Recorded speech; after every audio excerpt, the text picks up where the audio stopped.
Christophe est coach sportif. Ce vendredi, il a rendez-vous avec Liliana sur le campus de l'ULB pour une séance de footing. Au programme, apprendre à améliorer sa foulée et 15 minutes de jogging. Dans chaque sport, il y a une partie technique.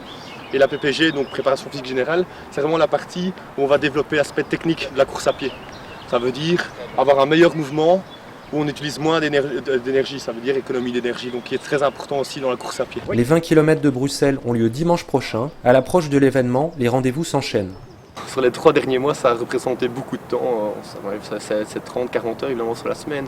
C'est 18 mètres, hein, une date marquée de rouge, on va dire, dans la loi.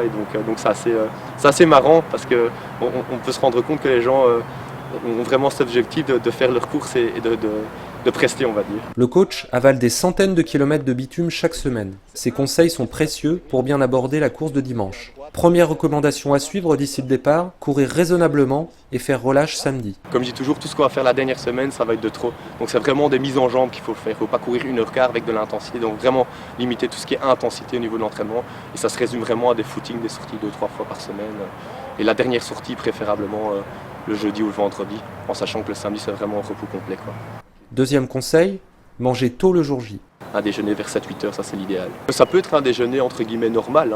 On ne doit pas se fier vraiment au fait de prendre des produits, des choses comme ça, parce que je sais que c'est beaucoup le réflexe des gens, c'est d'aller dans les magasins et dire qu'est-ce que je peux prendre comme produit. Non, on peut vraiment manger des choses simples, des céréales, des choses comme ça. Évidemment, essayer de limiter vraiment encore une fois les choses acides. Je sais que parfois certaines personnes prennent de l'eau avec de la citronnelle ou des choses comme ça. Le citron est assez acide, donc il faut éviter, quoi. Jean-Marie, lui, est un habitué des 20 km. Il a participé à toutes les éditions sans exception. Dimanche, il enfilera son short et ses baskets sans angoisse. Son meilleur temps sur le parcours, 1h26. Mais ce que retient le sexagénaire, c'est le loisir familial. En 35 ans, mes enfants l'ont couru une fois, deux fois, plusieurs fois. Maintenant, ça va être le tour des petits-enfants. Voilà. Donc, il y a une continuité, je veux dire. Je cours en vacances, je cours parfois le soir, quand ça me prend, mais il n'y a pas de règle, je ne suis pas dans un club. Ça m'arrive avec des amis, oui, c'est vrai, le dimanche matin, depuis peu, d'aller faire une boucle dans la forêt de Soigne, à l'Arboretum, d'Hervuren, tout ça. On fait des boucles de 10-12 km, mais voilà, c'est pas... Et en fait, le secret de la longévité, finalement, presque dans cette course, c'est de l'aborder sereinement, c'est-à-dire sans objectif précis, enfin, c'est se faire plaisir.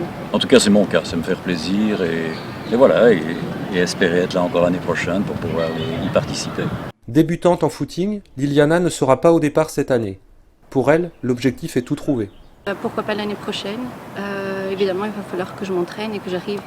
Il faudrait que je le fasse en fait en moins de 2 heures. C'est ce que le bon coach a dit, faire les 20 km en moins de 2 heures, tout en parlant et tout en rigolant. Donc voilà, ça c'est mon objectif pour l'année prochaine. Pour la 35e édition des 20 km de Bruxelles, plus de 40 000 coureurs sont attendus. C'est 3 000 de plus qu'en 2013.